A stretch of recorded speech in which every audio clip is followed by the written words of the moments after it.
আজকের ক্লাসে আমরা ঐকিক নিয়মের আরও দুইটি সমস্যার সমাধান করব। চলো প্রথমেই দেখি কি বলা আছে। একজন শ্রমিক 5 দিনে 3,125 টাকা আয় করেন। 3 সপ্তাহে তিনি মোট কত টাকা আয় করেন? ঐকিক নিয়মের কী নিয়ম বলেছিলাম যে আমরা যদি জানি একদিন বা কোনো একক সময়ের বা একক কিছুর কোনো কিছু মূল্য বা আয় এগুলা জানি, তাহলে আমরা খুব সহজে বড় যে কোনো ভ্যালুর মান বের করতে পারবো। কিন্তু এখানে আমাদের 5 দিনের বলা আছে এবং চেয়েছে 3 সপ্তাহের। সেখান থেকে আমাদের একদিনেরটা বের করতে হবে, তারপর আমরা খুব সহজেই 21 দিন বা 3 সপ্তাহের যেটি চেয়েছে সেটি বের করতে পারবো। তাহলে চলো প্রথমে আমরা সমাধান করার আগে বের করি যে কত দিনের চেয়েছে আসলে। এখানে আমরা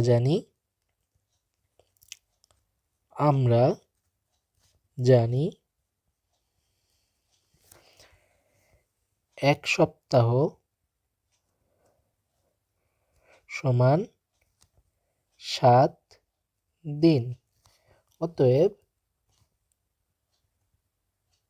3 সপ্তাহ সমান 3 গুণ 7 সমান 21 দিন। কেন আমরা এটি বের করলাম বলো তো? কারণ এখানে আমাদের যে ইনফরমেশন দেওয়া আছে প্রথম লাইনে সেটি দিনের, তাহলে আমাদের দিন দিয়ে হিসাব করতে হবে। তাহলে আমাদের 21 দিনে কত টাকা আয় হয় সেটি বের করলে অ্যান্সার পেয়ে যাব। প্রথমে দেখো কি বলা আছে, 5 দিনে আয় করেন 3,125 টাকা। লিখে ফেলি, 5 দিনে আয় করেন 3,125 টাকা। এখন আমাদের কি করতে হবে? একদিনে কত সেটি বের করতে হবে। অতএব আমরা কি এখন পুরোটা লিখব? না, আমরা এখানে এই যে সংক্ষেপে লিখে দিব একদিনে আয় করেন।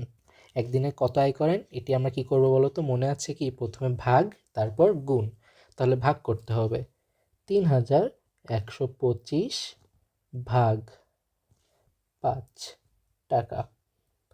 এটা আমাদের একদিনের হিসাব। তাহলে এখন 21 দিনে হিসাব করা খুবই সহজ আমাদের। অতএব 21 দিনে আয় করেন, কি করতে হবে বলতো? গুণ 3,125 ভাগ 5 গুণ 21। তাহলে আমরা আমাদের অ্যান্সার পেয়ে যাব। 3,125কে 5 দিয়ে ভাগ করলে 625 হয়, গুণ 21। এবং যদি আমরা 625কে 21 দিয়ে গুণ করি তাহলে আমাদের উত্তর আসে 13,125 টাকা। তাহলে ওই শ্রমিক 3 সপ্তাহ বা 21 দিনে 13,125 টাকা ইনকাম করে। চলো আমরা আরও একটি সমস্যার সমাধান করি। বলা আছে দেখো, শরীফুল 72 টাকা দিয়ে 3টি খাতা কিনলো। 12টি খাতা কিনতে তার কত টাকা লাগবে?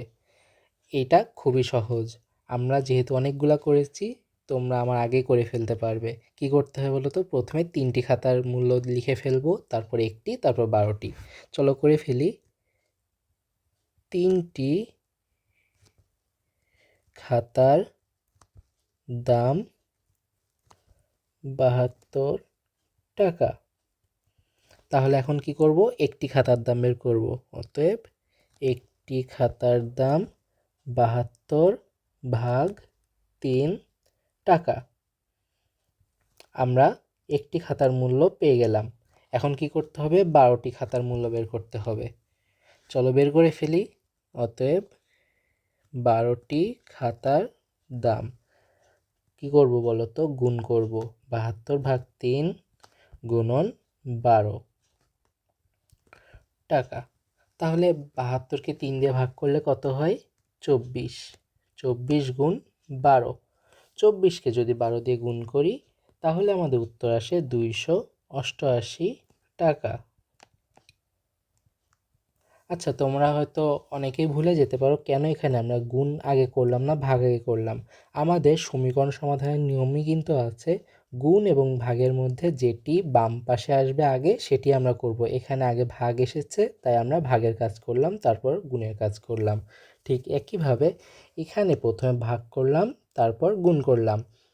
তোমাদের এই অধ্যায়ের উপর এইচডাব্লিউ থাকছে, তোমাদের 3 থেকে এই যে 15 পর্যন্ত যা আছে সবগুলা তোমরা করে ফেলবে। আমরা এই অধ্যায়ে যা যা শিখলাম সবগুলা কনসেপ্টের উপর ভিত্তি করে তোমরা সবগুলা ম্যাথই করে ফেলতে পারবে আশা করি। দেখা হচ্ছে পরবর্তী চ্যাপ্টারে।